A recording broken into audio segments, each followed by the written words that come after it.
National highway number 8 ઉપર SA motors જર્જરિત ઇમારતો તોડવા વિપક્ષ સભ્યોની જિલ્લા કલેક્ટરમાં ફરિયાદ કરી હતી। વિપક્ષ સભ્યોનો દાવો માત્ર પાલિકા નોટિસ આપે છે, કાર્યવાહી કરતી નથી। પાલિકા દ્વારા ગત વર્ષે જ જર્જરિત ભાગ ઉતારી પડ્યા બાદ રહેતા 3 પરિવારને બિલ્ડિંગ ખાલી કરાવી હતી। બિલ્ડર અને દુકાનદારો દ્વારા સ્ટેબિલિટી સર્ટિફિકેટ રજૂ કરતા કામગીરી અટકી હતી।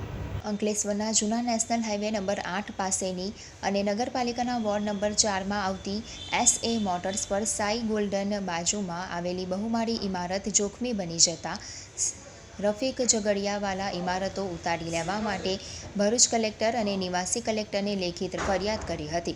સાઈ ગોલ્ડન સામેની બહુમાળી ઇમારત જોખમી બની ગઈ છે તેમ વિપક્ષ સભ્ય રફીક ઝઘડિયાવાલાએ જણાવ્યું હતું।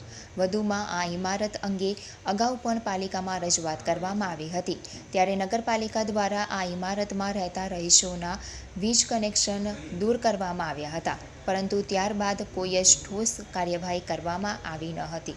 જર્જરિત જોખમી ઇમારત અને ત્વરિત ઉતારી લેવા માટે નગરપાલિકા સહિત ભરૂચ જિલ્લા કલેક્ટર સુધી લેખિતમાં રજૂઆત કરી હતી। આ અંગે પાલિકા ચીફ ઓફિસર કેશવ કોલડિયાનો સંપર્ક કરતા તેમણે જણાવ્યું હતું કે આ બિલ્ડિંગમાં ગત વર્ષે જ ત્યાં રહેતા 3 પરિવારને મકાન ખાલી કરાવી દેવામાં આવ્યા હતા, જ્યાં માત્ર દુકાન જ છે અને જર્જરિત ભાગ ઉતારી લેવામાં આવ્યો હતો, તેમજ જે તે વખતે બિલ્ડર અને દુકાનદારો દ્વારા સ્ટેબિલિટી સર્ટી રજૂ કરતા કાર્યવાહી વધુ કરાઈ ન હતી। વધુમાં હાલ પણ પાલિકાના વિવિધ વોર્ડમાં પ્રી મોન્સૂનની કામગીરી અંતર્ગત કરાઈ રહી છે અને હાલમાં 23 જર્જરિત મકાન નોટિસ ફટકારી હતી। જર્જરિત ઇમારત અંગે 3 નોટિસ ફટકારવા છતાં જો દબાણ દૂર નહીં કરવામાં આવશે તો પોલીસ સુરક્ષા સાથે તેમના જ ખર્ચે દબાણો દૂર કરવામાં આવશે। અંકલેશ્વર વોર્ડ નંબર 4ના વિસ્તારમાં આવેલ મારા પોતાના વોર્ડના વિસ્તારમાં આવેલ ગોલ્ડન ટ્રેડ સેન્ટર હાલ સાઈ ગોલ્ડન જેને કહેવાય છે, એની અંદર 3 ઇમારતો એટલી ભયાનક છે, ભયજનક છે કે જેનો 2 વર્ષથી આ તંત્ર રવાડે ચડાવે છે। ચીફ ઓફિસર બોડામાં નાખે છે અને બોડાએ ખરેખર વાસ્તવિક જવાબ જે આપ્યો તો વાત બોડાની બરોબર છે કે 2012 પહેલાનું જે બાંધકામ હોય એ કાયદેસર રીતે નગરપાલિકા એને તોડી શકે। મેં ચીફ ઓફિસરની રજૂઆત કરી, આજે 2 વર્ષના ઉપરના સમયથી હું કરું છું રજૂઆત। ફ્લેટ ધારકો બચારા 2 વર્ષથી મારા ફરે છે ગમે ત્યાં, અને ચીફ ઓફિસર કહે છે કે આ દુકાનવાળા ને આમને તેમને, એટલે દુકાનવાળા એટલે આપણા કોઈ બાપ થોડા છે? સત્તાની આગળ તો સાણ પણ નકામું જ છે। એ તો તમારે પોતાને પાવર વાપરવો પડે અને દુકાનો સીલ કરીને પણ એ મિલકતો ઉતારી શકાય, પણ એમાં કોઈને રસ નથી। અને આ જે બિલ્ડર છે મનીષ, ખરેખર એની પણ દાનત નથી। જો જોવા જાય તો આની અંદર પટેલ એન્ડ કંપનીની કેટલી બધી તો મિલકત છે, તો પટેલ એન્ડ કંપની શું રિપેર કરવા માંગે છે કે શું? તે બિલ્ડર પણ કંઈ ખુલાસો કરતા નથી।